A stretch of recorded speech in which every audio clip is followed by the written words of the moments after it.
Oke, sekali lagi selamat sampai kita semua dan kita akan lanjutkan di hari Sabat ini, di siang ini di Indonesia, buku Desire of Ages yang kita sudah baca dari chapter pertama dan sekarang kita sudah sampai di chapter yang ketiga. Oke, jadi kita akan lanjutkan dari paragraf yang berikutnya setelah Kak Wanda yang selesai di minggu lalu, dan kita sudah di chapter ketiga, sudah hampir akhir ya di chapter ketiga ini. Nah, di Sabat ini kita akan membahas pelajaran yang lebih dalam lagi juga tentang khususnya judul yang ada di chapter 3 ini, yaitu The Fullness of the Time. Nah, jadi mungkin dari awal itu kita selalu membaca tentang kelahiran Tuhan Yesus, ya kan, dari yang sudah dinubuatkan dan sampai juga tiba waktunya di mana Tuhan Yesus harus lahir. Nah, kita akan lihat kenapa sih alasan atau kenapa sih Mrs. White tulis judulnya itu The Fullness of the Time, dan itu akan dibahas di paragraf ya hampir terakhir juga dari chapter yang ketiga ini. Dan aku yakin juga Kak Roy akan mengeluarkan kutipan favoritnya, yaitu Only by love is love awakened, ya kan Kak Roy? Nah, itu juga akan dibahas di seluruh buku ini sih sebenarnya, cuman lebih tepat lagi di chapter 3 ini kita akan lihat betapa cintanya atau betapa besarnya kasih Bapa itu akan dunia ini. Jadi Yohanes 3 ayat 16 itu bukan hanya sekedar ayat yang menjadi ayat hafalan kita, tapi itu adalah ayat yang benar-benar Tuhan itu sangat menggenapi cintanya dia gitu, dia sangat menyanggupi dan dia rela berkorban untuk itu semua gitu. Oke. Jadi seperti biasa kita akan baca bergantian, dan juga kalau ada pertanyaan atau tambahan atau komentar apapun itu bisa langsung ditanyakan atau di-cut aja di mana yang mau ditanyakan atau mana yang mau ditambahkan. Oke. Nah, untuk paragraf yang pertama yang akan kita baca itu di halaman 36, paragraf yang pertama. Oke. Untuk yang pertama, apakah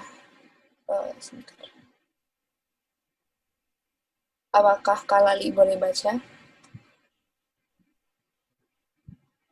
Ya, kan. Ya, silakan Kak. Pesan keselamatan disampaikan kepada manusia melalui agen manusia. Tetapi orang Yahudi berusaha memonopoli kebenaran yang merupakan kehidupan abadi. Mereka telah menimbun mana hidup, dan itu berubah menjadi korupsi. Agama yang mereka coba tutupi untuk diri mereka sendiri menjadi pelanggaran. Mereka merampok kemuliaan Tuhan dan menipu dunia dengan pemalsuan Injil. Mereka telah menolak untuk menyerahkan diri kepada Tuhan demi keselamatan dunia, dan mereka menjadi agen setan untuk kehancurannya. Ada yang mau ditambahkan, Kak Lali?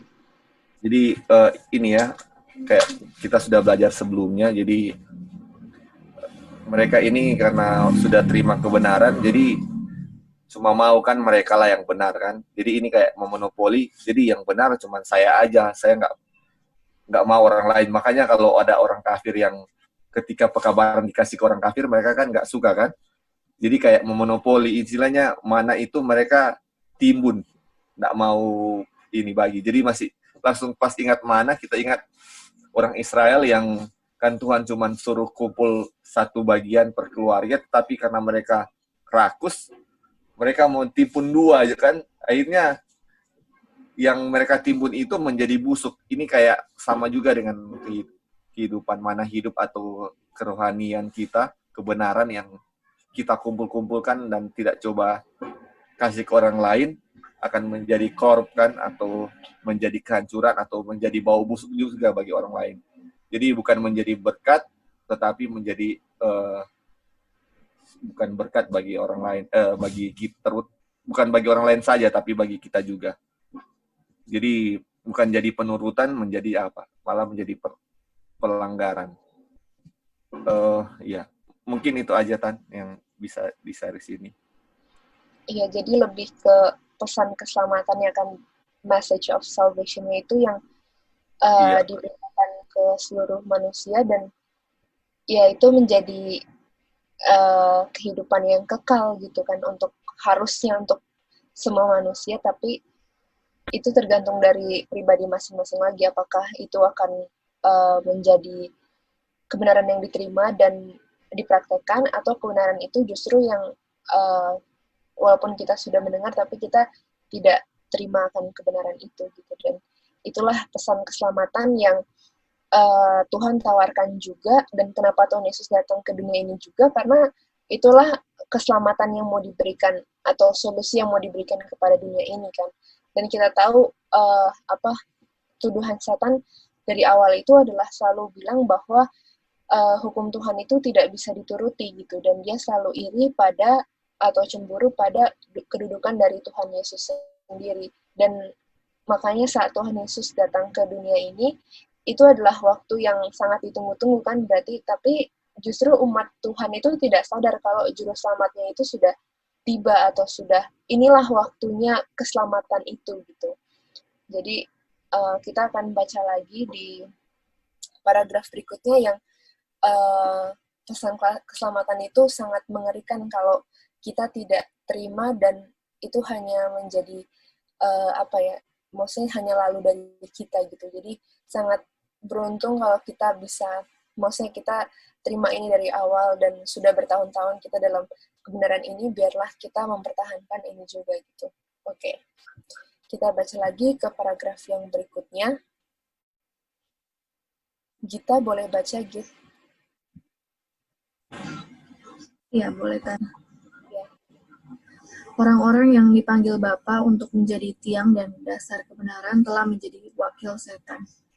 Mereka melakukan pekerjaan yang diinginkannya untuk mereka lakukan, mengikuti haluan yang menggambarkan karakter Tuhan secara keliru, dan menyebabkan dunia memandang dia sebagai seorang tiran.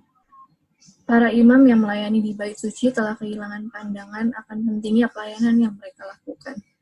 Mereka tidak lagi melihat di balik lambang itu perkara yang dimaksudkan dalam mempersembahkan korban persembahan mereka sebagai aktor dalam sebuah sandiwara.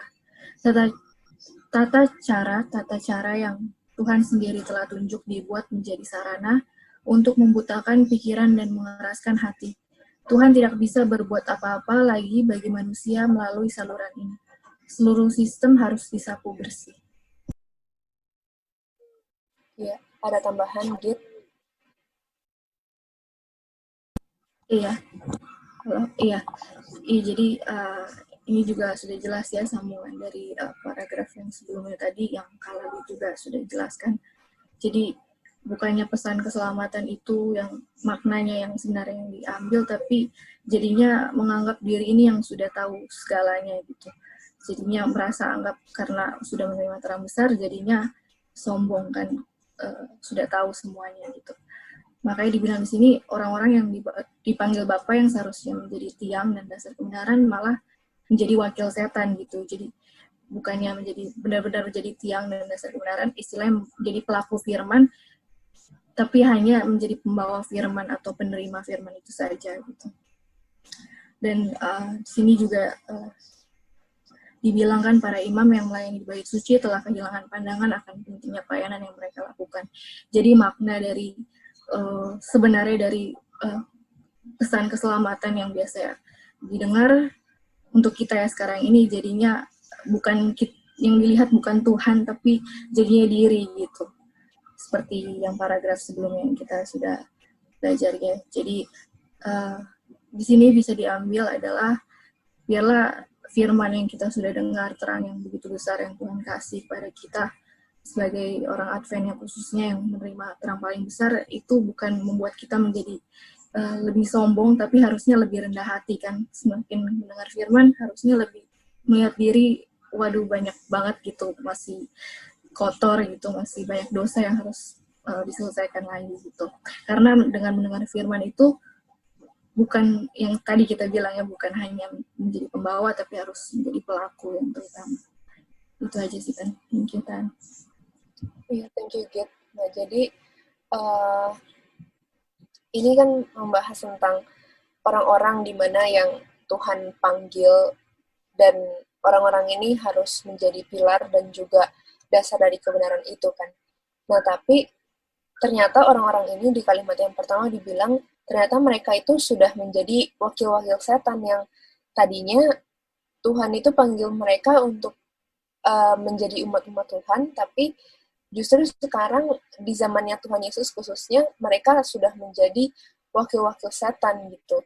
Jadi orang-orang yang dipanggil Bapa untuk menjadi tiang dan dasar kebenaran telah menjadi wakil setan. Nah, di sini juga dibilang khususnya ya untuk para imam yang melayani di bait suci telah kehilangan pandangan akan pentingnya pelayanan yang mereka lakukan gitu. Jadi terang dan kebenaran itu menjadi dipercayakan kepada mereka, dan mereka sebetulnya harus menjadi pilar itu kan, harus menjadi yang pemegang kebenaran itu. Tapi saat Tuhan datang ke dunia ini, mereka justru sudah menjadi wakil-wakil setan gitu. Jadi Tuhan pas datang ke dunia ini sudah menjadi kayak, ini dunia yang asing, ini bukan dunia yang Tuhan ciptakan pada awalnya gitu. Nah, disitulah rencana keselamatan itu kan berlaku gitu untuk mereka semua.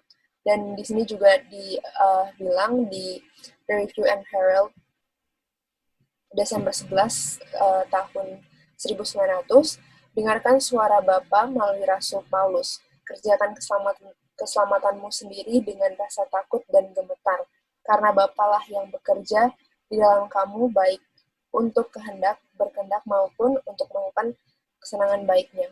Lot menginjak dataran dengan langkah tidak mau dan lambat. Dia sudah begitu lama bergaul dengan para pekerja jahat sehingga dia tidak bisa melihat bahaya, sampai istrinya sendiri berdiri di dataran tiang garam selamanya. Nah, jadi awalnya Tuhan itu mau kita untuk menjadi pilar akan kebenaran itu kan, untuk orang yang menerima kebenaran itu dan menjadi tiang, menjadi terang untuk seluruh dunia, menjadi tiang akan kebenaran itu juga.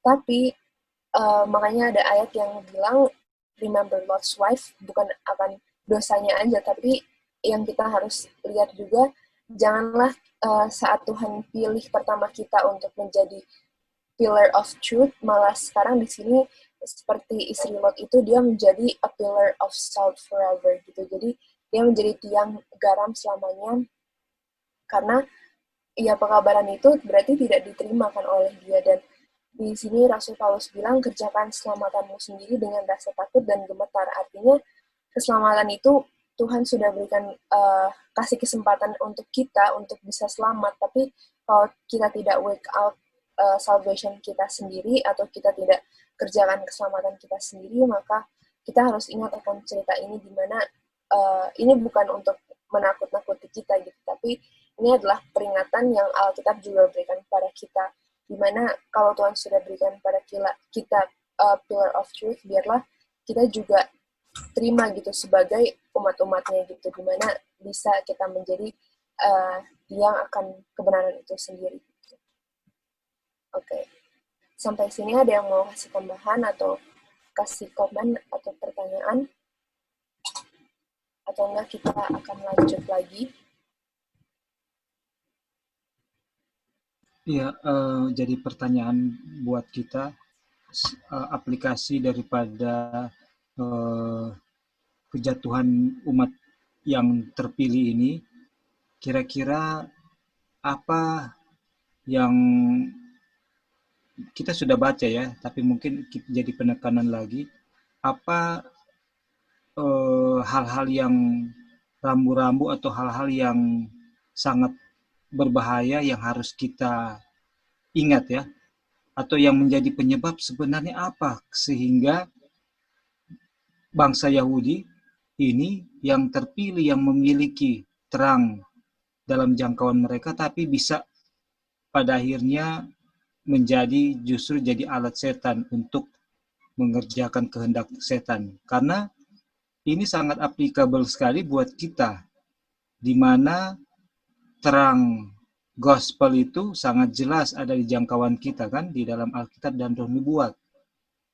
Dan resiko yang sama, kondisi yang sama bisa saja kita menjadi bagian kita, atau mungkin juga kita sedang menjadi sama seperti apa yang sedang kita baca ini kan. Kita selalu tidak menutup kemungkinan, karena waktu kita baca ini jangan-jangan kita mungkin sedang mengulangi ya kan sejarah yang sama. Betul kan, C? Ya, Kita setuju itu ya, bahwa ini bisa saja ini ada di kondisi yang kita lagi baca ini, kondisi daripada bangsa Yahudi bisa saja sedang kita ulangi full atau sebagian atau seperti apa.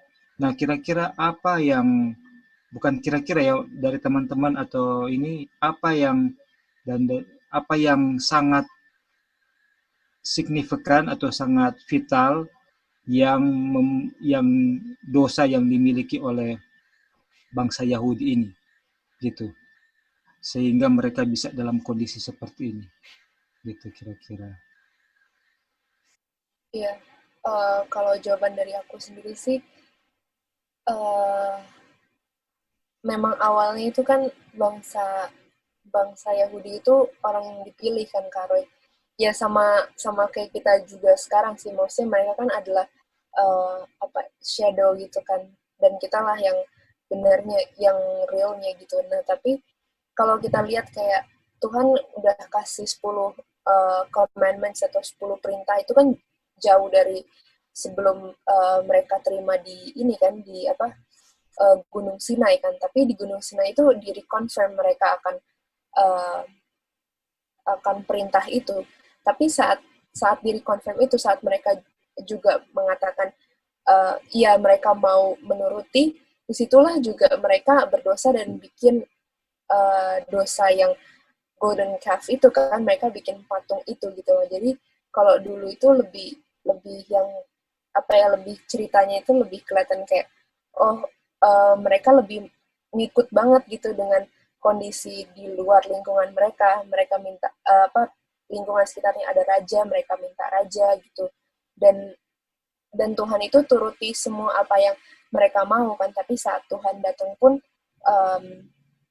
justru dia juga ditolak dan disalibkan gitu. Jadi mungkin dosa yang terbesarnya itu karena ya mereka menolak akan Tuhan itu sendiri gitu loh, akan kebenaran yang dikasih dan dipercayakan itu mereka tidak terima gitu, sehingga cupnya sudah penuh dan cawan murka Tuhan sudah penuh dan bangsa Israel dilewatkan gitu loh, karena. Waduh, Tania ada singgung tadi itu, ya kami akan lakukan itu ya. Aduh, Oh iya. ya jadi ingat pelajaran itu, bahwa pada saat mereka mengatakan mereka akan lakukan itu, saat itu mereka percaya dengan kemampuan, kesanggupan mereka untuk mengerjakan keselamatan mereka dengan diri sendiri kan. Iya. Iya, dan nggak tunggu berapa lama saja, cuma beberapa hari ketika Musa naik langsung mereka jatuh menyembah golden calf. Jadi mungkin ada juga yang lain, tapi yang kita bisa tangkap dari Tania adalah kita harus sadar dan tahu sesadar-sadarnya bahwa tugas untuk menjadi pembawa obor atau pembawa Injil itu tidak mudah, dan itu hanya bisa dilakukan apabila kita selalu seperti Tuhan Yesus, bersandar kepada kekuatan Bapa. Karena pada saat kita bilang kita sanggup, kita mau, dan tetapi kita melalaikan hubungan kita dengan Yesus, saat itu kita akan jatuh. Walaupun kita sedang mempelajari gospel itu sendiri, kebenaran itu, maka waktu kita lakukan itu dengan kekuatan sendiri, kita akan merasa lebih daripada yang lain, ya kan, daripada bangsa-bangsa yang lain, dan kita akan merasa eksklusif daripada bangsa-bangsa yang lain, dan kita akan merasa bahwa keselamatan itu milik saya, milik kita. ya kan? Dan kayak contoh sekarang saja misalnya waktu kita lihat mempelajari kejatuhan bangsa Yahudi, bangsa Israel, pada saat kita lihat mereka jatuh, kita harus tertegur bahwa kita pun memiliki resiko yang sama atau mungkin sedang melakukan dosa yang sama. Kita harus ingat itu supaya kita akhirnya kita juga akan melakukan kesalahan yang sama. Oke, terima kasih Tania. Mungkin juga ada yang lain mau menambahkan atau gimana? Ya, terima kasih. Ya, karena jadi yang saat Tuhan Yesus datang ke dunia ini juga, itu nanti di Desire of Ages pasti ada sih, cuman mungkin di paragraf di chapter-chapter yang terakhir, selama maksudnya dari awal dunia diciptakan sampai Tuhan Yesus datang, yang terjadi kecurahan Roh Suci atau yang terjadi the day of Pentecost itu yang benar-benar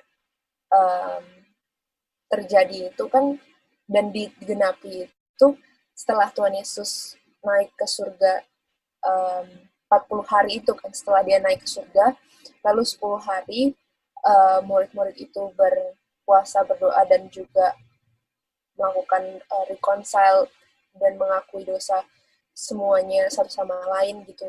Dan itulah yang dijanjikan gitu loh oleh Tuhan, bahwa Roh Suci itu akan diberikan kepada mereka, dan disitulah mereka bisa mengabarkan Injil ke seluruhnya, kan bisa mengabarkan Injil ke seluruh dunia. Dan kalau kita lihat juga, apa sih yang membedakan antara wise dan foolish? Apa sih yang membedakan antara gadis-gadis yang bijaksana dan yang bodoh? Salah satunya juga adalah dalam penerimaan Roh Suci itu kan. Dosa yang paling terbesar adalah menolak Roh Suci kan. Artinya untuk gadis yang bijaksana bisa jadi bijaksana dan gadis yang bodoh bisa jadi bodoh itu adalah kembali lagi kepada Roh Suci itu. Dan kalau kita baca di Yohanes, selama Tuhan Yesus 40 hari berada di dunia ini, 40 hari itu yang dia ajarkan itu apa, Kak Roy, kira-kira? Apa yang dia selalu kabarkan selama 40 hari itu? 40 hari waktu Tuhan Yesus waktu dia sudah bangkit, iya. Dia bangkit. Dia sudah bangkit, terus dia ada 40 hari. 40 hari, kemudian baru naik ke surga ya. Iya, kemudian baru naik ke surga. Itu selama 40 hari. Aku akan meninggalkan ini ya. Aku akan naik dan meninggalkan representatif gitu ya. Iya, berarti selama 40 hari itu yang dikabarkan oleh Tuhan Yesus adalah comforter kan, comforter. Ya, adalah Roh Suci itu sendiri gitu. Jadi, dan yang adalah roh dia juga gitu. Jadi itulah yang sangat membahayakan, khususnya pada zaman kita sekarang juga gitu, karena Roh Suci sudah diberikan dari saat, maksudnya dari dulu itu Roh Suci sudah ada gitu, tapi itulah yang membedakan juga antara gadis yang bijaksana dan yang bodoh, di mana penerimaan akan Roh Suci itu juga lah yang menjadi tanda juga gitu, di mana gadis yang bijaksana itu mempunyai comforter itu dan juga belajar akan terang akan comforter itu gitu. Tapi gadis yang bijaksana, yang bodoh berarti tidak menerima akan terang itu dong, sehingga itulah yang membuat mereka itu menjadi gadis yang bodoh gitu. Jadi itu juga sangat mengerikan, di mana kita belajar tentang Roh Suci, belajar tentang comforter, tapi kita juga harus sadar bahwa apa yang dikabarkan oleh Tuhan Yesus selama di dunia setelah dia bangkit selama 40 hari itu, yang dia janjikan itu adalah comforter itu. Dan saat murid-murid 10 hari berpuasa dan kecurahan Roh Suci, itulah yang dijanjikan oleh dia kan, di mana comforter itu adalah rohnya dia, rohnya yang sudah mengalami kemanusiaan itu, manusia yang punya kecenderungan untuk berdosa, tapi bisa menang dan bisa takluk akan dosa itu. Dan itulah janji yang diberikan kepada setiap murid-muridnya gitu, dan setiap umat Tuhan yang janji itu diberikan gitu. Dan itulah yang harus menjadi Injil kepada kita, dan itulah dosa yang terbesar gitu kalau kita menolak Roh Suci itu, karena Roh Suci itu sendirilah yang adalah kehidupan Tuhan Yesus itu sendiri gitu. Jadi itulah yang membedakan antara gadis yang bijaksana dan yang bodoh juga, di mana gadis yang bijaksana itu mengerti akan pekerjaan dari comforter itu sendiri gitu. Mungkin ada yang lain mau menjawab pertanyaan Kak Roy juga tentang apa sih kira-kira dosa yang terbesar yang bangsa Israel lakukan sehingga itu menjadi titik point of no return gitu loh, maksudnya titik di mana mereka tidak bisa balik lagi dan cawan mereka itu sudah penuh gitu sampai akhirnya mereka harus di cut off dan Injil itu harus dikabarkan ke seluruh dunia atau ke Gentiles. Oh ya, apakah Kak Roy juga mengerti penjelasanku tadi? Iya, puji Tuhan, C. Jadi kalau kita mau tangkap bahwa comforter itu adalah roh Tuhan Yesus sendiri, dan dia itu akan lead us into the whole truth, kan, all truth. Dia akan menuntun kita kepada seluruh kebenaran. Dan karena mereka menolak comforter ini, maka ketika kebenaran itu sendiri, ya kan, sebenarnya Natania bilang kan sudah ada sebelum juga Tuhan Yesus mau naik atau sebelum Tuhan Yesus juga bangkit, sebenarnya comforter itu sudah ada. Tapi karena mereka menolak comforter ini, yaitu kebenaran seutuhnya, makna sebenarnya daripada upacara-upacara yang mereka lakukan, ya kan? Baru juga bahwa kebenaran itu menyatakan bahwa dia akan melepaskan mereka dari dosa, tapi mereka menolak itu kebenaran. Mereka berpikir bahwa Tuhan Yesus harus melepaskan mereka dari tirani Roma, ya kan? Itu semua pekerjaan Roh Kudus yang sudah mengingatkan mereka akan kebenaran waktu mereka mempelajari nubuatan, tapi mereka tolak semua itu. Sehingga ketika kebenaran itu sendiri datang dalam rupa Mesias yang katanya sedang mereka nantikan, mereka justru menolak apa? Menolak Mesias. Karena mereka tidak tahu karakter dari Roh Kudus ini, dari kebenaran ini, dari kehidupan Kristus ini, daripada kehendak Bapa. Mereka tidak tahu dan mereka menolak Dia. Itu. Oke, thank you Tania. Mungkin ada juga yang miss yang kita tangkap mungkin. Oke, ada yang lain atau Tania juga. Terima kasih. Iya, yang lain mungkin ada yang mau tambahkan. Oke, kalau belum kita lanjut lagi. Oke, berikutnya apakah Anti Erli bisa baca, Anti? Halo, tanya. Iya, Anti. Oke, bisa dengar ya. Iya. Penipuan dosa telah mencapai puncaknya. Semua agen-agen untuk menghilangkan jiwa manusia telah dioperasikan. Anak Bapa memandang dunia, melihat penderitaan dan kesengsaraan. Dengan belas kasihan, Dia melihat bagaimana manusia menjadi korban kekejaman setan. Dia memandang dengan penuh kasih kepada mereka yang dikorupsi, dibunuh, dan hilang. Mereka telah memilih seorang penguasa yang merantai mereka ke keretanya sebagai tawanan. Dengan bingung dan tertipu, mereka bergerak maju dalam barisan yang diliputi suasana yang suram menuju kebinasaan kekal, menuju kematian di mana tidak ada harapan hidup, menuju malam di mana tidak ada pagi datang. Agen-agen setan digabungkan dengan manusia. Tubuh manusia dibuat untuk tempat tinggal Tuhan, telah menjadi tempat tinggal setan. Indra saraf, nafsu organ manusia dikerjakan oleh agen supernatural dalam pembanjaan nafsu paling jahat. Meterai roh jahat sendiri telah dibubuhkan pada wajah manusia. Wajah-wajah manusia mencerminkan ekspresi pasukan jahat yang mereka miliki. Demikianlah pemandangan yang dilihat penebus dunia. Sungguh pemandangan yang luar biasa bagi kemurnian tak terbatas. ada yang mau ditambahkan?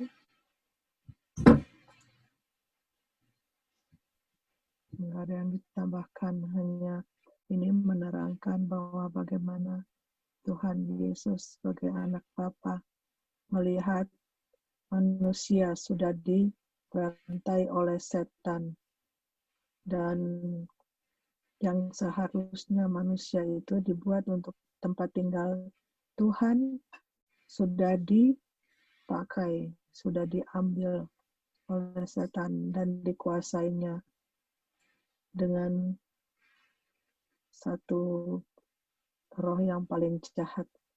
Dan Kristus memandang penuh kasihan dan dia mau mengorbankan sebagai penebus dunia untuk kita, dan dia melihat manusia dengan kasihan. Puji Tuhan, Tuhan begitu baik pada kita. Thank you. Iya, thank you Andri Arli. Jadi ini yang tadi aku bilang juga di awal, bagaimana tubuh manusia ini yang dibuat untuk menjadi tempat tinggal Tuhan, justru sekarang sudah menjadi tempat tinggal setan gitu. Jadi awalnya kan kita dibuat sesuai dengan image Tuhan, sesuai dengan rancangan Tuhan semuanya, dan kita adalah bait Tuhan di mana Tuhan bilang akan berdiam dalam kita, ya kan. Tapi saat Tuhan datang ke dunia ini, dunia yang mana dia ciptakan, dunia yang dia bikin umat-umatnya untuk menjadi penyembah dia, dan juga ini adalah tempat tinggal Tuhan sendiri, di mana Tuhan bisa berdiam di dalam manusia. Tapi saat dia datang, justru itu sudah menjadi semua sudah menjadi tawanan setan gitu, dan sudah menjadi tempat tinggal Tuhan. Jadi seakan-akan kalau kita bisa ilustrasikan, misalnya kita bangun sebuah perusahaan dan kita mau semuanya itu peraturannya seperti yang kita inginkan, dan kita sudah lakukan semuanya itu sudah berjalan dengan baik, tapi tiba-tiba pas kita tinggalkan perusahaan itu dan kita kembali lagi ke dalam perusahaan itu, yang kita bangun dari awal itu sudah beda dengan apa yang terjadi di saat itu gitu. Jadi sudah menjadi dunia yang asing bagi Tuhan kan saat Tuhan turun ke dunia ini dan juga menjadi manusia. Umat-umat yang Tuhan bentuk dan Tuhan ciptakan untuk menjadi tempat tinggal Tuhan, untuk menyembah Tuhan, justru sekarang semuanya itu berada di dalam kuasa setan, di bawah kuasa setan, gitu. Dimana itu menjadi tempat tinggal setan justru, bukan menjadi tempat tinggal Tuhan. Jadi sangat mengerikan untuk baca cerita yang seperti ini, karena inilah yang ini dibilangkan di kalimat yang awalnya, penipuan dosa telah mencapai puncaknya. Oke, ada yang mau tambahkan lagi?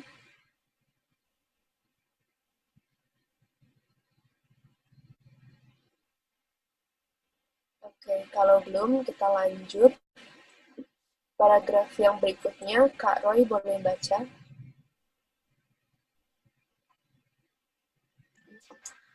Dosa telah menjadi ilmu pengetahuan dan kejahatan ditahbiskan sebagai bagian dari agama. Pemberontakan telah menancapkan akarnya jauh ke dalam hati, dan permusuhan manusia paling kejam terhadap surga. Telah ditunjukkan di hadapan alam semesta bahwa jikalau terlepas dari Tuhan, manusia tidak dapat terangkat. Unsur baru kehidupan dan kekuasaan harus diberikan olehnya yang menciptakan dunia. Aduh. Ya, jadi kalau kita melihat kalau di sini kalau melihat dari kacamata surga, kondisi manusia yang terjadi itu sudah sangat menyedihkan ya. Bahkan dikatakan bahwa kejahatan dan pengetahuan, dosa sudah jadi pengetahuan, sudah menjadi sains, dan kejahatan itu atau dosa itu sudah diakui dan diterima. Kalau ditahbiskan itu kan artinya diakui dan diterima sebagai bagian dari agama. Sementara agama itu adalah sebenarnya sesuatu yang pola hidup yang akan menyelamatkan. Itu sebenarnya agama, ya kan? Aturan pola hidup yang menyelamatkan. Tapi bukan Yesus ya, kita lihat kepada polanya. Kita lihat kepada polanya, bukan agama ini yang menyelamatkan, tapi polanya, pola seperti apa yang kalau itu dijalankan, itu akan membuat seseorang bisa melihat juru selamat dan akhirnya bisa diselamatkan. Itu sebenarnya agama yang benar kan? Agama yang benar itu akan menolong orang berdosa untuk memandang kepada Yesus sehingga dia boleh memperoleh keselamatan. Dan yang menjadi keadaan yang terjadi justru adalah di dalam agama itu sendiri yang seharusnya akan mengarahkan setiap orang kepada Kristus untuk menerima keselamatan. Di situ pengetahuan akan dosa sudah dan kejahatan sudah diterima dan sudah dimasukkan sebagai bagian daripada agama. Nah, sehingga tidak mungkin lagi bisa, cara ini sudah tidak mungkin lagi bisa menolong manusia untuk diselamatkan atau untuk memandang Kristus dan akhirnya bisa diselamatkan. Ini harus tadi dikatakan harus disapu bersih, ya kan? Sistem ini harus disapu bersih dan unsur baru harus diberikan olehnya yang menciptakan dunia ini. Unsur baru inilah yang kita percaya itu adalah hope, pengharapan. Dan apa itu? Nah, mungkin kita akan lihat nanti atau gimana. Thank you. Jadi ini yang mengerikannya itu di kalimat yang kedua terakhir dibilang kan, telah ditunjukkan di hadapan alam semesta bahwa jikalau terlepas dari Tuhan, manusia tidak dapat terangkat. Unsur baru kehidupan dan kekuasaan harus diberikan olehnya yang menciptakan dunia. Jadi memang kalau sudah tidak ada kita terlepas dari Tuhan, itu udah menjadi apa yang istilahnya udah nih, hidup kita cuma sampai di situ aja, titik, nggak ada kehidupan yang baru lagi atau hidup yang kekal yang berikutnya gitu loh. Tapi di sini Tuhan bilang harus ada unsur baru kehidupan yang diberikan kepada dunia ini, yang diberikan kepada kita dari Tuhan sendiri gitu. Nah, jadi itulah yang namanya rencana keselamatan itu kan, dimana terlepas dari Tuhan itu dosa kan namanya. Terlepas dari Tuhan ya seperti Adam dan Hawa harus dikeluarkan dari Taman Eden, dan harus ada solusinya di mana mereka itu dikasih kesempatan lagi untuk bisa kembali lagi ke Taman Eden itu sendiri. Makanya kalau kita lihat juga Adam itu hidupnya 900 tahun loh, dimana jadi dia lihat gitu, wah ini akibat dari dosa nih, dimana dia lihat ini akibat dari tidak menurut akan satu hal aja, dan harus ada yang dikorbankan sehingga bisa menebus dosa itu sendiri gitu. Jadi ya kita bisa lihat, maksudnya mungkin di zamannya Adam itu masih sangat peka ya kan terhadap dosa itu, tapi maksudnya biarlah di zaman kita sekarang juga bisa peka sama seperti di zaman Adam dulu. Nah, oke. Di paragraf inilah yang menceritakan kenapa judulnya itu menjadi The Fullness of the Time gitu.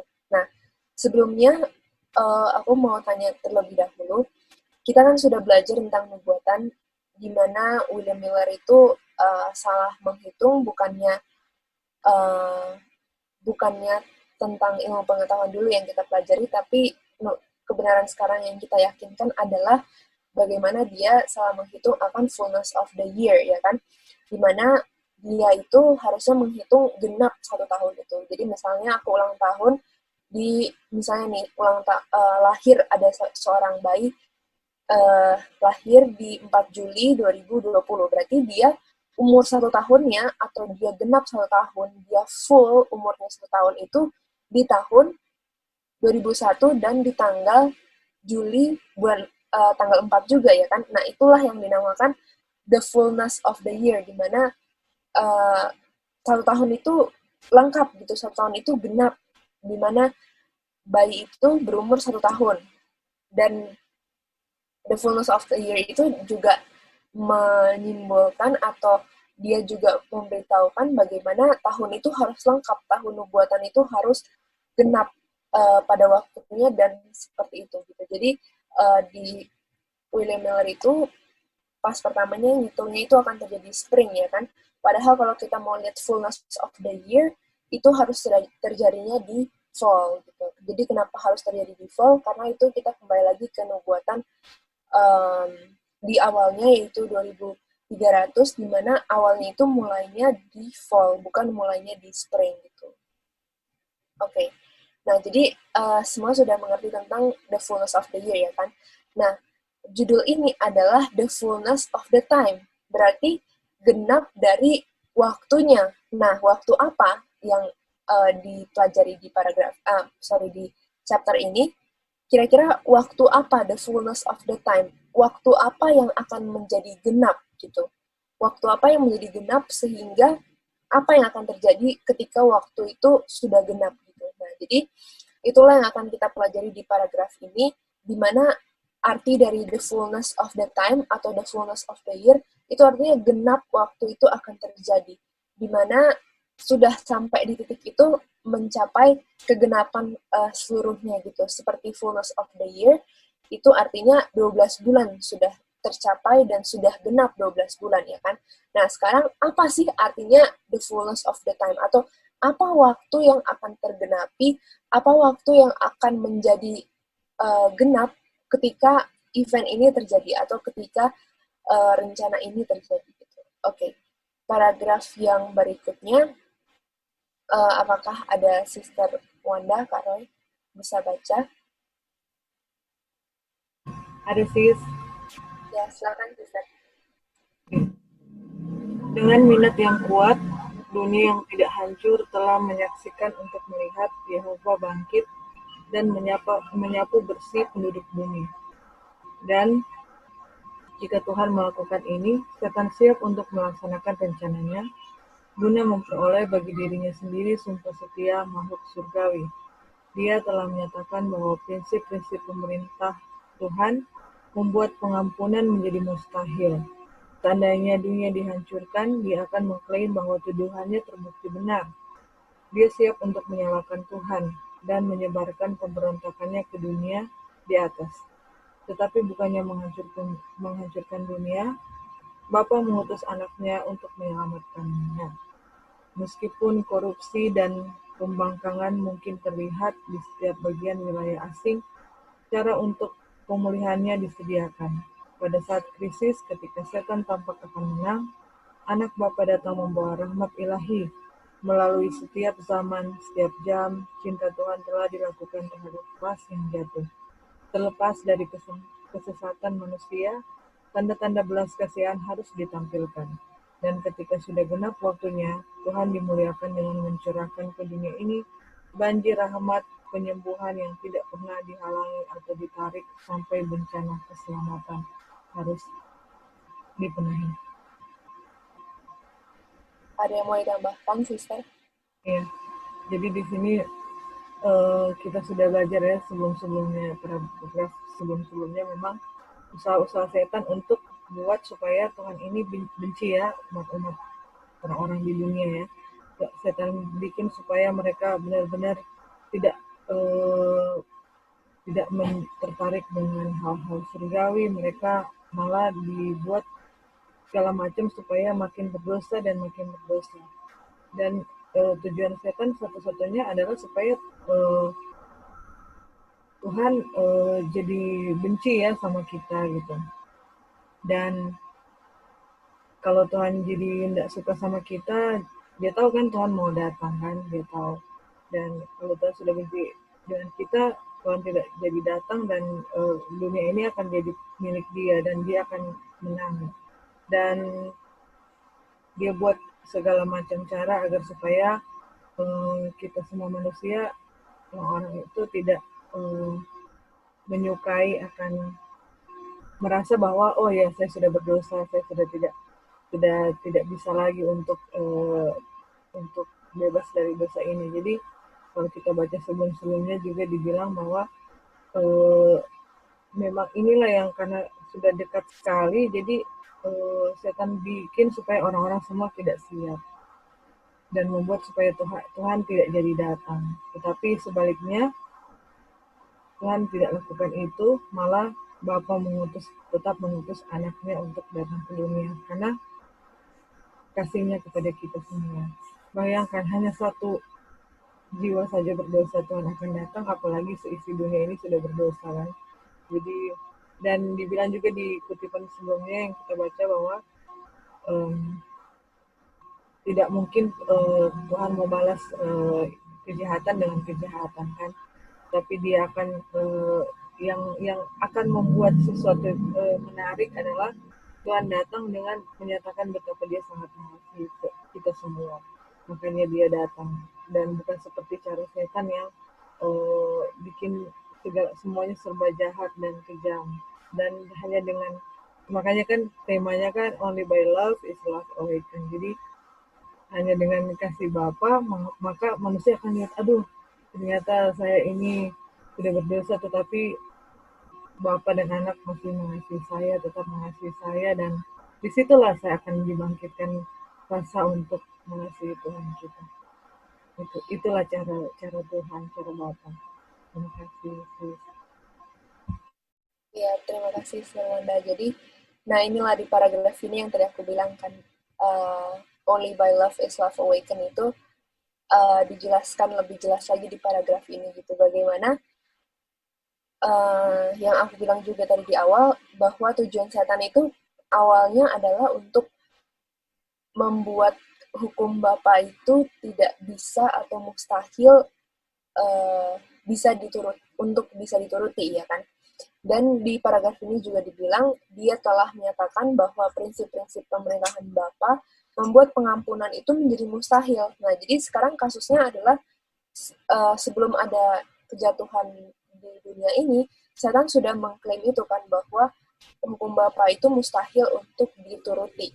Nah, saat Adam dan Hawa juga sudah jatuh dalam dosa, sekarang dia menyatakan pernyataan yang berikutnya, yaitu di mana mustahil ada pengampunan untuk dosa ini. Nah, tapi apa sih solusinya? Di sini dibilang bahwa tetapi bukannya menghancurkan dunia, justru malah Bapa itu mengutus anaknya untuk menyelamatkan dunia ini. Dan ketika sudah genap waktunya, Tuhan dimuliakan dengan mencurahkan ke dunia ini banjir rahmat penyembuhan yang tidak pernah dihalangi atau ditarik sampai rencana keselamatan itu harus dipenuhi. Nah, jadi tadi yang aku bilang the fullness of the time atau the fullness of the year, di mana waktunya sudah genap. Jadi waktu apa yang sudah genap? Jadi sekarang pertanyaan di sini, waktu apa yang sudah genap sesuai dengan judul ini? Waktu apa yang Tuhan lagi mau genapi?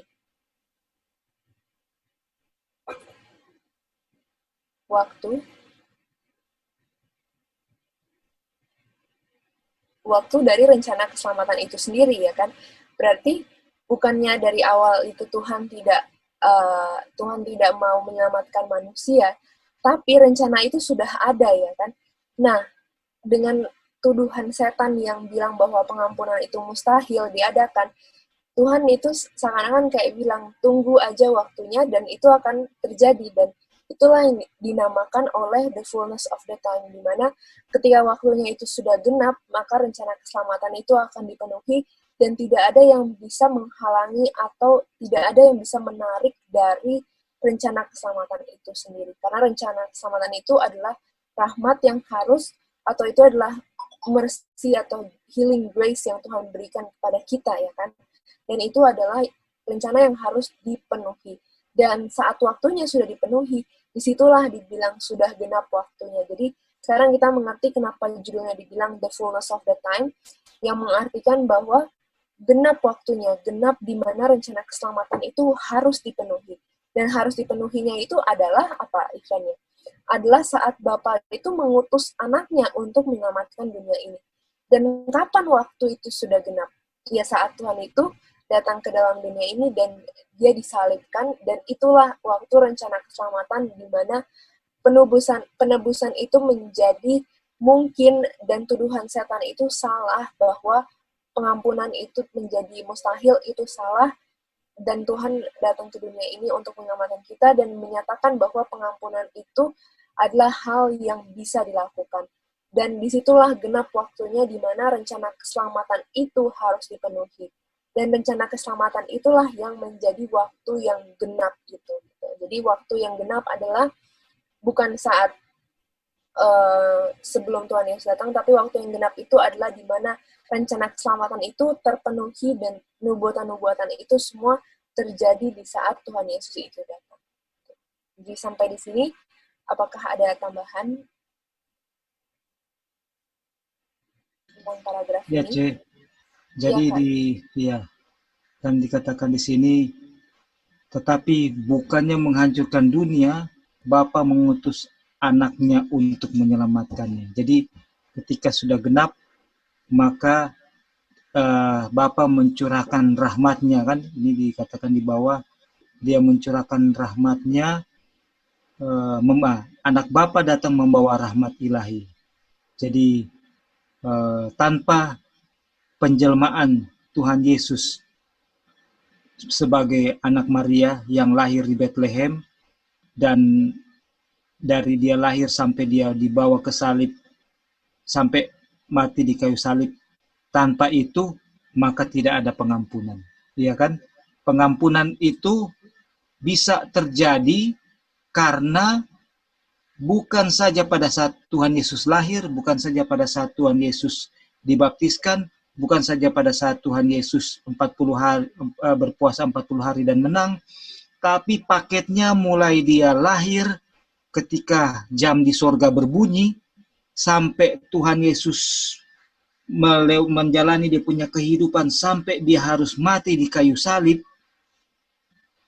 Itulah satu paket di mana rahmat Tuhan dicurahkan untuk memberi kesempatan manusia diampuni. Kalau dalam satu paket itu ada kegagalan, itu tidak akan bisa terjadi pengampunan. Kesempatan untuk diampuni tidak akan bisa terjadi.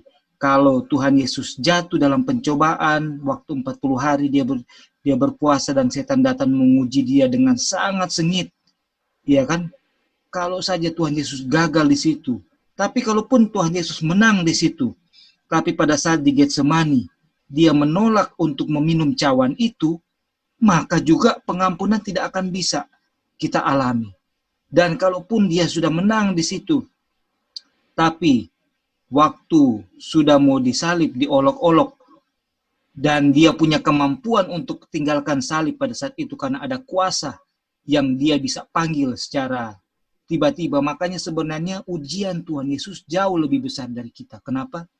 Karena dia sanggup untuk melepaskan diri dari waktu diolok-olok, dia sanggup untuk memanggil petir dari langit untuk halilintar untuk membakar orang yang mengolok-olok dia. Tinggal sekali saja dia itu. Tapi dia tidak lakukan itu. Kalau itu dia lakukan, semua yang mundur ke belakang itu sia-sia. Ya kan? Dan tidak ada pengharapan untuk kita diampuni. Itu. Aduh. Luar biasa, puji Tuhan. Terima kasih. Dan malaikat-malaikat juga udah siap kan Kak Roy? Kalau Iya, sudah siap melihat komandannya mau memberikan perintah, langsung mereka mau halangi ini orang-orang prajurit-prajurit dan orang-orang yang sudah menghinakan mereka punya komander dalam bentuk Yesus ya. Aduh.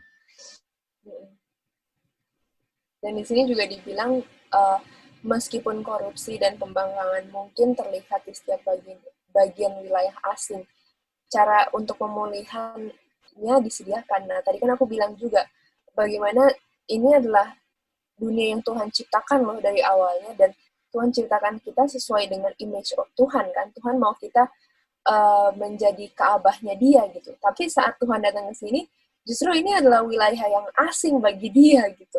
Karena bukan lagi Tuhan yang berdiam atau bukan lagi ini menjadi keabah Tuhan, justru setan yang sudah sudah menjadi, mereka itu sudah dibawa bondage, udah dibawa tawanannya setan gitu ini mereka semua. Tapi masih ada cara pemulihan yang disediakan untuk wilayah asing ini atau untuk dunia yang sudah tidak lagi menjadi umat-umat Tuhan gitu kan. Dan cek, tetap, iya, ya. Dan di iya, sini di paling atas, paragraf paling atas dibilang, alam semesta yang tidak jatuh dalam dosa, mereka lihat, mereka kurang mau tunggu. Waduh, sebentar lagi nih, Bapak sudah mau hancurkan ini dunia ini. Iya kan? Ini iya, kan the unfallen words. Ini artinya dunia yang tidak jatuh dalam dosa, bukan dunia kita. Artinya sorga dan seluruh dunia yang lain yang tidak jatuh dalam dosa. Mereka melihat kayaknya sudah layak sekali untuk apa? Untuk dibinasakan. Karena umat-umatnya sendiri, pilihannya sendiri, sudah menjadi alat-alat setan. Apalagi.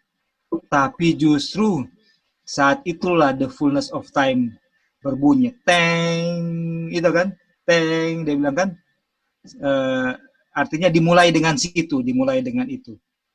Saatnya dibilang, engkau sudah menyediakan tubuh bagiku. Iya kan? Dan Tuhan Yesus dilahirkan di Bethlehem dan dimulailah dia punya pencurahan rahmatnya. iya. Jadi ya itulah the fullness of the time itu, makanya genap waktunya saat Tuhan Yesus sudah di kayu salib.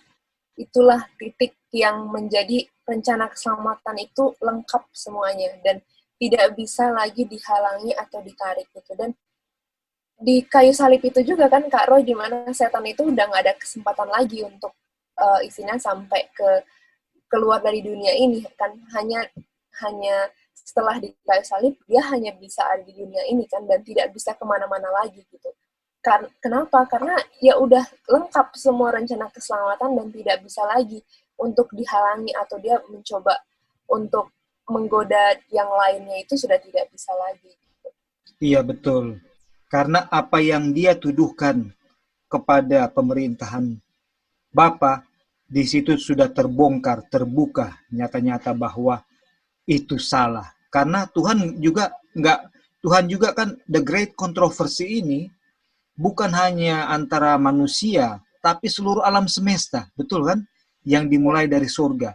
Jadi sebenarnya di alam semesta ini juga sudah ada benih kontroversi, tapi mereka melihat, memandang menjadi penonton yang setia, mau melihat bagaimana ini pembuktian. Mereka percaya, mereka beriman pada Bapa, tidak dipertanyakan lagi. Tapi benih itu sudah ada dan itu bisa berbuah kalau Tuhan tidak menggunakan langsung binasakan dunia ini tanpa membuktikan bahwa tuduhan setan itu salah, ya kan? Jadi dia buktikan dulu bahwa tuduhan itu setan itu salah. Bagaimana cara dia buktikan? Dengan dia sendiri melalui anaknya menjelma menjadi apa? Menjadi manusia. Waduh, dan harus mati di salib. Nah, setelah ini juga kita akan belajar Kak Roy bagaimana ternyata manusia itu menjadi pelajaran yang sangat bermakna juga untuk para malaikat gitu loh. Jadi walaupun manusia sudah jatuh dalam dosa, tapi kita nanti akan belajar tentang ceritanya Abraham, di mana ternyata malaikat juga baru mengerti sepenuhnya dan baru mengerti seutuhnya juga akan rencana keselamatan itu saat ceritanya Abraham itu terjadi gitu. Jadi nanti kita akan pelajari juga setelah ini, dan ini adalah paragraf terakhir juga. Berikutnya ini paragraf terakhir di chapter yang ketiga ya, the fullness of the time. Oke. Ya, Tan. Iya, silakan. Setan bersuka cita bahwa ia telah berhasil merendahkan citra Tuhan dalam manusia. Kemudian Yesus datang untuk mengembalikan rupa penciptaannya kepada tidak ada yang lain selain Kristus yang dapat menciptakan kembali karakter yang telah dirusak oleh dosa. Dia datang untuk mengusir roh-roh jahat yang mengendalikan kehendak. Dia datang untuk mengangkat kita dari debu, untuk tercemar menurut pola karakter ilahinya, dan untuk menjadikannya indah dengan kemuliaannya sendiri. Oke, ada tambahan, Uncle Dolphin? Ya, jadi dengan kutipan-kutipan dan pelajaran ini kita lihat bahwa maksud Tuhan adalah itu ya, dari dulu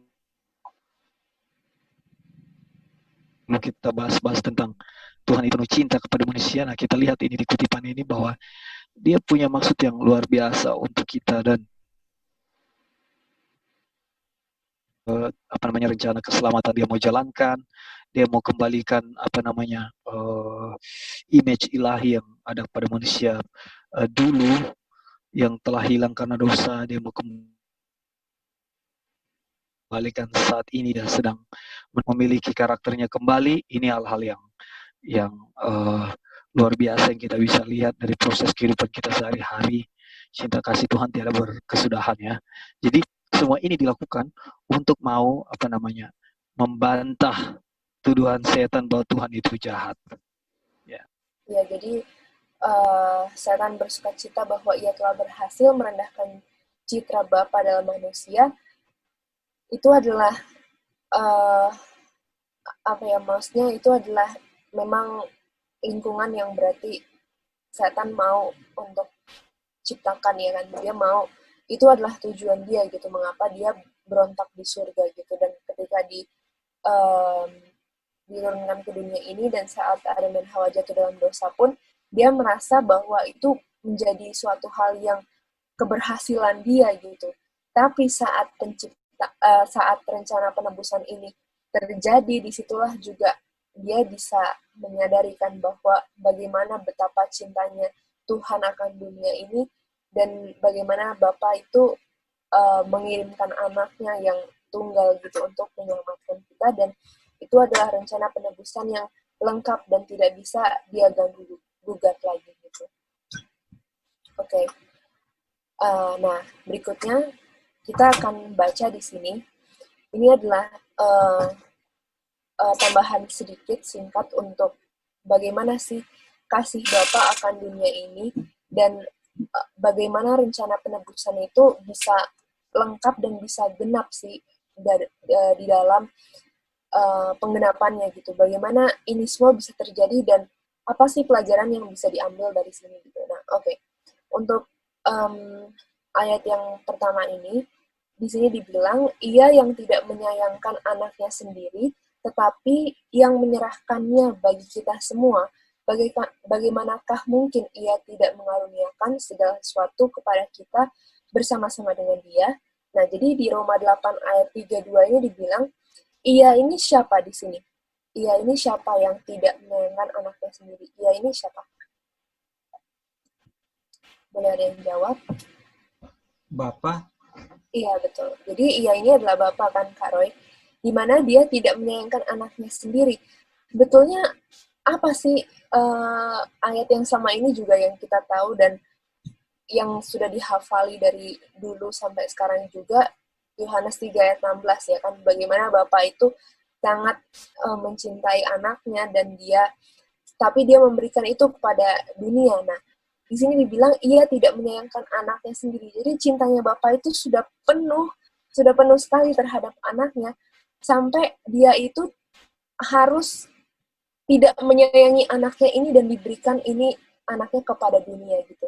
Dan bahasa Inggrisnya itu lebih tepat lagi dibilang that he that spared not his own son. Jadi dia itu tidak tanggung-tanggung sayangnya dan seakan-akan menjadi kayak tidak menyayangi anaknya sendiri. Dia mengirimkan anaknya ini kepada dunia untuk menggenapi rencana penebusan itu. Gitu. Jadi ini maksud dari ayat ini, bagaimana Bapa penuh dengan cinta, dan saking cintanya itu dia seakan-akan menjadi kayak anaknya ini yang dia cintai juga, tapi dia berikan ini kepada dunia yang sudah jatuh dengan dosa. Gitu. Dia tidak spare anaknya, dia tidak sisa-sisahin anaknya gitu loh. Dia berikan semuanya kepada dunia ini. Oke. Itu ayat yang pertama. Nah, lalu Oke. Sekarang ayat yang kedua dibilang, siapa juga yang mempunyai anak tunggal dan siapa juga yang tidak, istilahnya tuh saking dia cintanya juga sama anak ini, dia tidak spare anak ini, dia tidak sisahkan anak ini, dia juga rela memberikan anak ini. Dan itu adalah cerita dari Kejadian 22, yaitu Abraham. Firman-Nya, ambillah anakmu yang tunggal itu, yang engkau kasihi, yakni Ishak. Pergilah ke tanah Moria dan persembahkanlah dia di sana sebagai korban bakaran pada salah satu gunung yang akan kukatakan kepadamu. Oke, jadi perintah dari Tuhan adalah, Abraham, kamu harus ambil Ishak, anak kamu yang tunggal, yang satu-satunya, dan persembahkan itu menjadi korban bakaran. Nah, jadi di sini ceritanya apakah Abraham menurut atau tidak menurut? Menurut kan? Dia menurut dan dia ambil anaknya yang tunggal itu, dia persembahkan menjadi korban bakaran. Nah, kita kembali lagi ke ayat yang berikutnya. Saking Abraham ini juga sayang kepada anaknya, tapi dia tidak spare anaknya, atau dia tidak menyimpan-nyimpan anaknya itu, dan sayangnya itu sehingga dia bisa berikan itu anaknya kepada orang lain, ya kan? Atau di sini dia berikan sebagai korban persembahan. Nah, lalu di ayat 10 dibilang, sesudah itu Abraham mengulurkan tangannya lalu mengambil pisau dan menyembelih anaknya. Tetapi berserulah malaikat Tuhan dari langit kepadanya, Abraham, Abraham, sahutnya, ya Tuhan. Lalu ia berfirman, jangan bunuh anak itu dan jangan kau apa-apakan dia. Sebab telah kukatakan sekarang bahwa engkau takut akan Bapa dan engkau tidak segan-segan untuk menyerahkan anakmu yang tunggal kepadaku. Nah, di sini juga dibilang bahwa bahasa Inggrisnya, thou hast not withheld thy son. Jadi withheld ini juga kata lainnya sama seperti Roma 8 ayat 32 tadi dibilang bahwa Bapa itu spared not, atau Bapa itu tidak menyimpan-nyimpan anaknya gitu. Tapi saking dia sayangnya juga, Ishak itu diberikan sebagai korban persembahan, dan itu adalah salah satunya anak Abraham. Dan Abraham itu dibilang oleh malaikat Tuhan, dia tidak withheld, dia tidak menahan-nahan untuk mempersembahkan anaknya ini, tapi dia persembahkan seluruhnya, padahal itu adalah anak Abraham yang satu-satunya. Nah, oke, kita baca dari sini. Di Patriarchs and Prophets, halaman yang ke-155. Bahkan sulit bagi malaikat untuk memahami misteri penebusan, untuk memahami bahwa Panglima Surga, anak Bapa, harus mati demi orang yang tidak bersalah. Demi orang yang bersalah. Ketika perintah diberikan kepada Abraham untuk mempersembahkan putranya, ia mendapatkan perhatian semua makhluk surgawi. Oke. Jadi saat Abraham itu diberikan perintah untuk mempersembahkan putranya, siapa yang sedang melihat cerita, atau siapa yang sedang melihat kejadian Abraham ini? Siapa yang sedang menyaksikannya? All the hosts of heaven. Betul. Jadi yang sedang menyaksikannya itu adalah seluruh makhluk surgawi, ya kan? Nah, dengan kesungguhan yang luar biasa, mereka menyaksikan setiap langkah dalam memenuhi perintah ini. Jadi siapa yang lagi menyaksikan?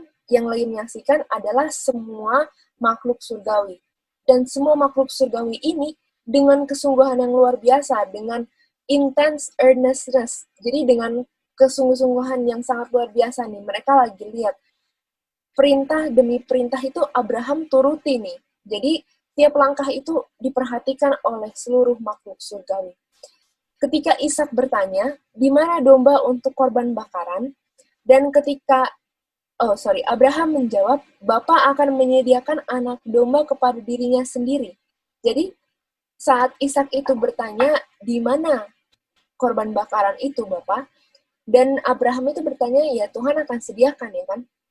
Lalu di sini dibilang, dan ketika tangan Abraham ditahan, ketika dia akan membunuh putranya, dan domba jantan yang disediakan Tuhan untuk menggantikan tempat Ishak, setelah itulah terang dipancarkan kepada misteri penebusan, dan bahkan para malaikat memahami dengan lebih jelas betapa indahnya ketentuan bahwa Bapa telah buat untuk keselamatan manusia. Jadi saat Abraham itu menjalankan perintah Tuhan satu demi satu, dia turuti, dan Abraham menurut untuk mempersembahkan anaknya yang satu-satunya untuk menjadi korban bakaran. Saat dia mau mengangkat tangannya, disitulah dimana dia ditahan dan dia melihat ada domba jantan yang menggantikan Ishak. Setelah itulah malaikat seluruh malaikat di surga, seluruh makhluk surgawi itu mengerti bagaimana rencana keselamatan itu, bagaimana misteri penebusan itu akan terlaksanakan, akan terjadi, dan bagaimana itu terlihat lebih jelas, terang itu dipancarkan lebih jelas kepada makhluk surgawi, bahwa misteri penebusan itu bisa terjadi, dan itulah yang terjadi pada Abraham dan Ishak, itu pula yang terjadi kepada Bapa dan Tuhan Yesus. Gitu. Jadi, misteri penebusan itu juga sulit bagi malaikat untuk memahaminya, tapi dari cerita Abraham kepada Ishak, dari cerita bagaimana Abraham itu mempersembahkan Ishak bagi Tuhan, disitulah malaikat juga mengerti bagaimana Bapa sendiri, spared not, Bapa sendiri tidak menahan-nahan anaknya untuk dipersembahkan kepada dunia ini, untuk menebus dunia ini. Dan disitulah misteri itu seakan-akan menjadi dimengerti, atau dan light was shed, atau terang itu dipancarkan kepada seluruh makhluk surgawi, dan mereka semua mengerti dengan kejadian yang Abraham lakukan ini kepada Ishak, dengan cerita di mana Abraham menurut langkah demi langkah untuk mempersembahkan Ishak ini kepada Tuhan sendiri gitu. Jadi cerita Abraham itu bukan hanya cerita tentang Abraham itu sangat beriman gitu, bahwa dia bisa mendengar suara Tuhan dan dia menjalani, atau dia bisa menuruti langkah demi langkah, tapi ini adalah proses, atau ini adalah cerita di mana malaikat itu mengerti misteri penebusan itu dari cerita Abraham sendiri gitu. Jadi manusia itu diciptakan juga untuk menjadi pelajaran bagi malaikat, untuk menjadi ilustrasi yang tepat bagaimana malaikat itu bisa mengerti rencana penebusan itu. Gitu. Oke, sampai di sini ada yang mau ngasih tambahan? Wow, wonderful. Thank you for come up with this part. Iya, sangat keren gitu Tuhan. Ada lagi yang mau tambahkan?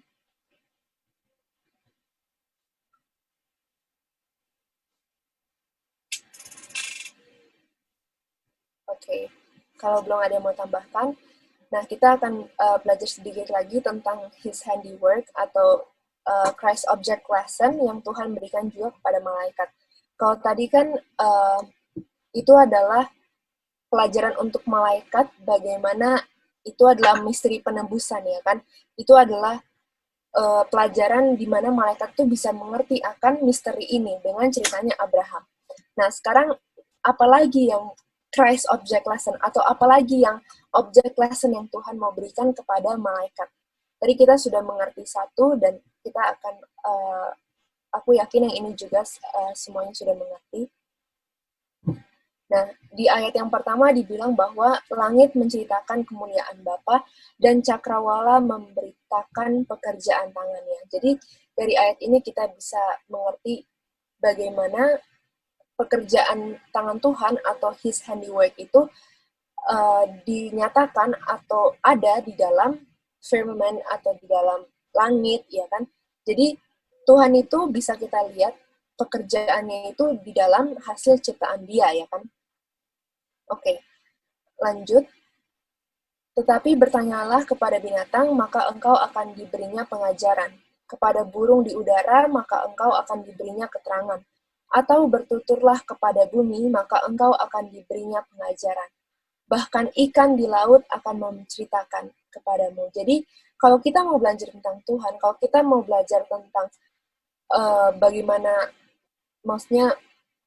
bagaimana pencipta kita itu, atau siapa pencipta kita itu, kita bisa lihat dari hasil ciptaan Dia, ya kan?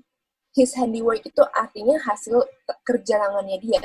Dan di ayat 8 dibilang, bahkan ikan di laut itu akan bercerita kepadamu. Oke, ayat yang berikutnya.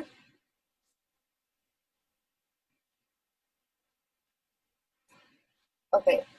Di Roma 1 ayat 20 dibilang, sebab apa yang tidak nampak daripadanya, yaitu kekuatannya yang kekal dan keilahiannya, dapat nampak kepada pikiran dari karyanya sejak dunia diciptakan, sehingga mereka tidak dapat berdalih. Nah, ini bahasa Indonesia agak kurang jelas, jadi kita bisa lihat ke bahasa Inggrisnya. For the invisible things of Him from the creation of the world are clearly seen, ya kan? Being understood by the things that are made, even his eternal power and Godhead, so that they are without excuse. Nah, di sini dibilang bahwa hal-hal yang tidak nampak itu from the creation of the world itu dengan jelas bisa dilihat dan bisa dimengerti dengan apa yang diciptakan. Nah, even sampai pada kekuasaan yang kekal dan juga tentang Godhead. Jadi kalau kita mau mengerti tentang Godhead atau kita mau mengerti tentang Father and Son, itu kita bisa melihat dari apa yang dia ciptakan, ya kan? Dari apa yang Tuhan Yesus ciptakan. Dan hal-hal yang invisible atau hal-hal yang tidak kelihatan itu sangat jelas kelihatan saat dunia ini diciptakan. Nah, kalau kita mau mengerti tentang Father and Son, berarti hal yang paling bagus atau cerita yang paling bagus untuk kita lihat atau kita bisa pelajari adalah cerita tentang penciptaan, ya kan? Cerita di mana Tuhan itu mengkaryakan atau dia berkarya dengan tangannya dia sendiri, itu adalah hasil atau itu adalah pelajaran yang bisa kita mengerti akan hal-hal yang tidak kelihatan. Nah, lalu di ayat berikutnya dibilang, di 1 Timotius 2 ayat 13 dibilang, Adam yang pertama dibentuk, lalu Hawa. Nah, jadi urutannya itu adalah siapa yang pertama kali dibentuk? Yang pertama kali dibentuk adalah Adam, lalu Hawa, ya kan? Nah, kenapa Tuhan tidak bikin Adam dan Hawa langsung di saat yang bersamaan aja? Kenapa harus Adam duluan, lalu Hawa berikutnya? Nah, itu adalah his handiwork, atau itu adalah pekerjaan tangannya, di mana kita bisa mempelajari hal-hal yang tidak kelihatan atau hal-hal yang tentang Father and Son, tentang kekuatan, kuasa, kekekalan Tuhan itu bisa kita lihat dalam ciptaannya dia. Jadi di saat penciptaan itu Tuhan bilang semuanya bagus, ya kan? Dari hari pertama semuanya bagus, hari kedua sampai hari kelima, dan di hari keenam itu dia bilang amat bagus. Jadi manusia itu diciptakan dengan tangan dia sendiri, dan dia bilang ini amat bagus gitu.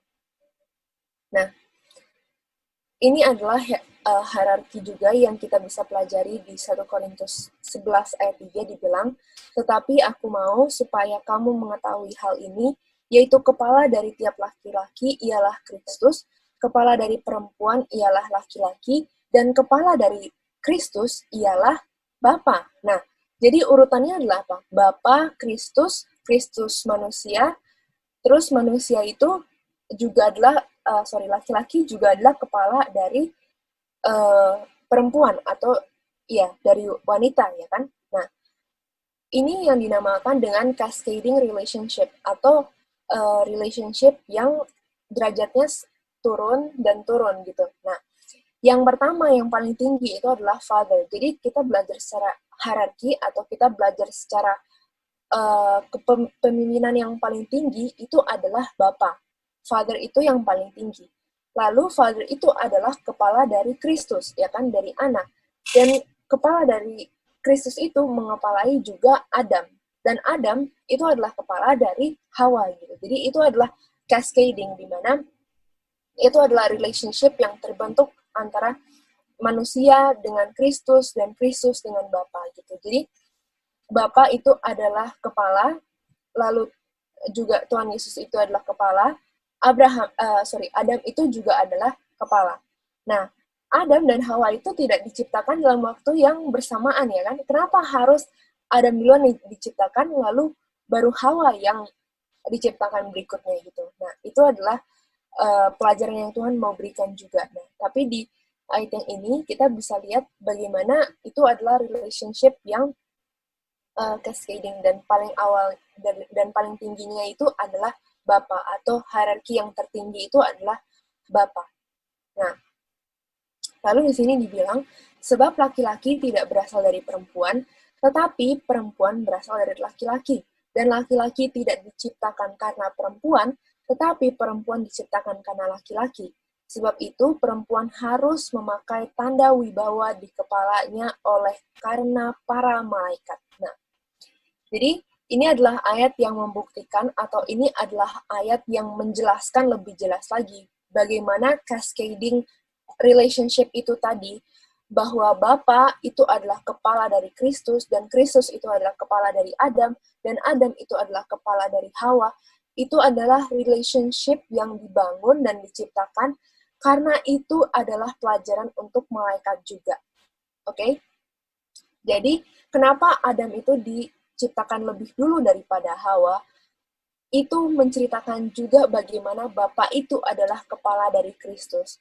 Bagaimana Hawa itu diciptakan dari tulang rusuknya Adam, itu juga adalah pelajaran untuk malaikat bisa mengerti bahwa Tuhan Yesus itu juga come forth, atau Tuhan Yesus itu juga keluar dari bosamnya Bapa, ya kan? Bapa adalah kepala dari Kristus, Adam juga adalah kepala dari Hawa. Jadi saat Adam dan Hawa diciptakan, saat Adam itu diciptakan duluan, lalu Hawa diciptakan berikutnya, Hawa diambil dari tulang rusuk Adam, itu juga menceritakan bagaimana hierarki di surga itu, dan itu adalah pelajaran untuk malaikat. Jadi, sampai di sini kita sudah mendapatkan bahwa ada dua pelajaran untuk malaikat. Jadi, bukan hanya Tuhan Yesus datang ke dunia ini untuk menebus kita, dan untuk membawa kita kembali lagi ke Eden, tapi saat manusia diciptakan pun, itu sudah menjadi pelajaran untuk malaikat. Pelajaran seperti apa? Pelajaran yang menceritakan bagaimana Tuhan Yesus itu bisa keluar dari Bapa. Bapa yang adalah dari awalnya dia itu sendiri, dan kita tidak tahu itu sejak kapan, tapi ada waktunya di mana Tuhan Yesus itu keluar dari Bapa, dan mereka bisa menjadi dua, ya kan? Ada Bapa dan ada Tuhan Yesus. Dan Tuhan Yesus itu memiliki kepala, yaitu Bapa, dan Hawa juga memiliki kepala, yaitu Adam. Dan itu adalah pelajaran untuk malaikat, di mana malaikat bisa mengerti sepenuhnya bagaimana Godhead itu, dan bagaimana Father and Son itu terjadi di dalam surga. Dan itu juga menjadi pelajaran yang lebih jelas lagi saat Adam dan Hawa itu diciptakan. Jadi, tadi saat Abraham itu menjalani semua perintah Tuhan, menjalani langkah demi langkah untuk mentaati perintah Tuhan dan mempersembahkan Ishak menjadi korban bakaran, itu adalah pelajaran untuk malaikat juga, bahwa mereka tidak mengerti akan redemption ini, akan rencana keselamatan ini. Itu adalah misteri juga untuk mereka. Nah, saat Godhead ini juga adalah misteri untuk mereka, Tuhan menciptakan Adam, lalu Hawa, dan disitulah dimana Godhead itu bisa dimengerti oleh seluruh malaikat. Jadi, perempuan harus memakai tanda wibawa di kepalanya oleh karena para malaikat. Yang dimaksudkan dengan ayat ini adalah bagaimana pelajaran untuk malaikat itu juga diberikan di penciptaan, karena mereka bisa mengerti lebih jelas lagi tentang Father and Son, tentang Godhead, tentang hierarki dari Bapa itu sendiri, dan bagaimana Bapa itu adalah kepala dari Kristus, Adam adalah kepala dari Hawa, itu saat Tuhan menciptakan Adam lalu Hawa. Nah, lalu di sini ayat yang terakhir dibilang, Yesaya 14 ayat 14, kita tahu bagaimana setan itu selalu cemburu terhadap Tuhan Yesus, ya kan? Dan di situ adalah tujuan setan untuk iri kepada Tuhan Yesus, dan dia mau di posisi Tuhan Yesus itu sendiri. Nah, jadi kita kembali lagi, saat Adam dan Hawa diciptakan, itu mencerminkan government gitu, government atau pemerintahan dari surga itu sendiri. Jadi bagaimana itu juga adalah misteri, di mana dosa itu bisa terjadi di surga, ya kan? Setan bisa iri kepada Tuhan Yesus. Padahal di surga itu cascading juga, bahwa Bapa itu yang paling tinggi, dia hierarkinya yang paling tinggi, lalu Tuhan Yesus, ya kan? Tapi setan cemburu dan ingin di posisi yang Tuhan Yesus sedang duduki di situ. Dan itu adalah pemerintahan surga yang tidak bisa diganggu gugat, ya kan? Makanya saat Adam dan Hawa diciptakan juga, itu menjadi pelajaran untuk seluruh alam semesta, bagaimana Tuhan Yesus bisa keluar dari Bapa. Dan kita hari ini bisa mendapatkan dua pelajaran yang diberikan oleh Tuhan kepada malaikat oleh ciptaannya Tuhan sendiri. Dan itu diambil dari cerita Abraham dan juga cerita Adam dan Hawa, di mana malaikat bisa mengerti akan Father and Son atau akan Godhead itu. Dan yang kedua, dia bisa mengerti saat manusia sudah jatuh dalam dosa, dan ada yang namanya redemption atau ada yang namanya penebusan. Dan itu juga awalnya menjadi misteri untuk para malaikat, tidak bisa mengerti akan betapa Bapa itu sangat mencintai dunia ini, tapi Bapa spared not, dia tidak menyayangi anaknya untuk diberikan. Jadi dia rela untuk memberikan anaknya itu untuk menjadi penebus akan dunia ini. Tapi sayangnya yang kita baca di buku Desire of Ages, awalnya Tuhan ciptakan dunia ini untuk menjadi temple of God, untuk menjadi semuanya tunduk akan Tuhan. Tapi saat dia datang ke dunia ini justru dia ditolak dan dia masuk seakan-akan ke dalam wilayah yang asing atau dunia yang asing. Padahal ini adalah dunia yang dia ciptakan pada awalnya gitu.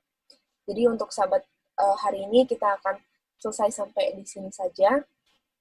Mungkin ada yang mau ngasih tambahan atau pertanyaan sebentar saja karena kita sudah lewat waktu.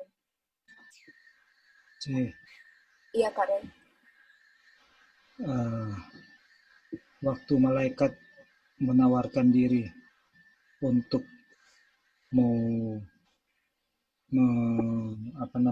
menawarkan diri untuk menjadi pengganti Tuhan Yesus untuk mati, waktu itu dikatakan, Tuhan Yesus katakan bahwa ciptaan nggak bisa mati untuk membayar dosa ini, ya kan? Tetapi harus oknum yang setara dengan ilahi saja yang bisa menjadi penebus.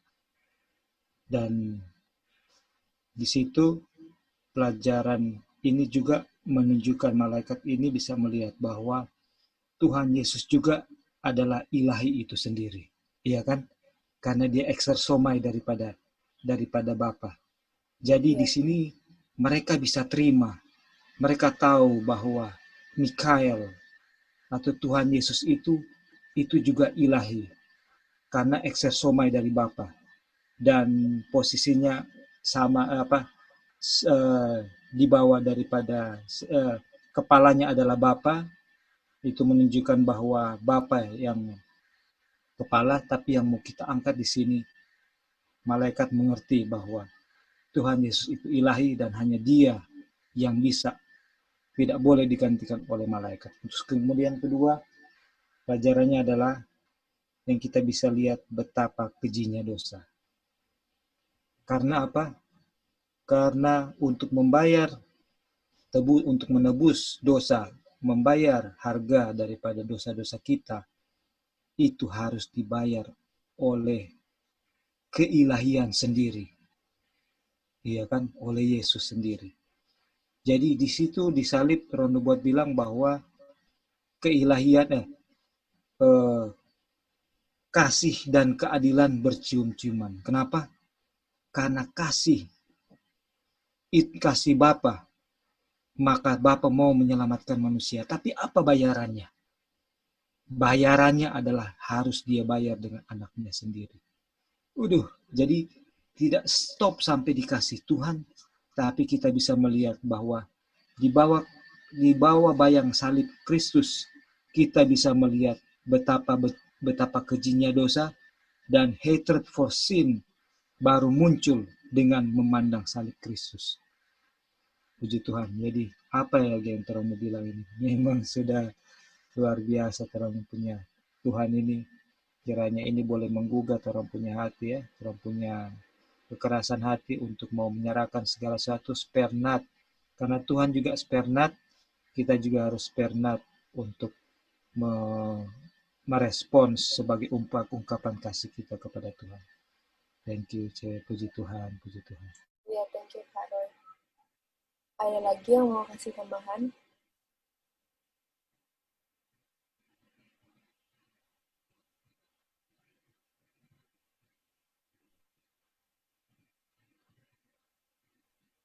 Oke, kalau belum ada, Bapak Sadi kita pada hari ini selesai sampai di sini, dan kita juga menyelesaikan bab yang ketiga, di mana kita bisa pelajari juga the fullness of the time, dan juga rencana penebusan yang adalah misteri untuk malaikat, tapi malaikat bisa mengerti dengan adanya cerita dari Abraham, ya kan, Jadi cerita-cerita dari Alkitab itu bukan hanya kita bisa lihat dari satu sisi gitu, dimana ini kita lihat Abraham itu adalah orang yang beriman, orang yang menuruti akan firman Tuhan, bisa mendengar suara Tuhan. Tapi disitulah juga adalah pelajaran untuk malaikat bisa mengerti tentang rencana penebusan itu sendiri. Gitu. Oke, kalau Super Dendi tidak ada mau tambahkan, kita akan tutup di sini.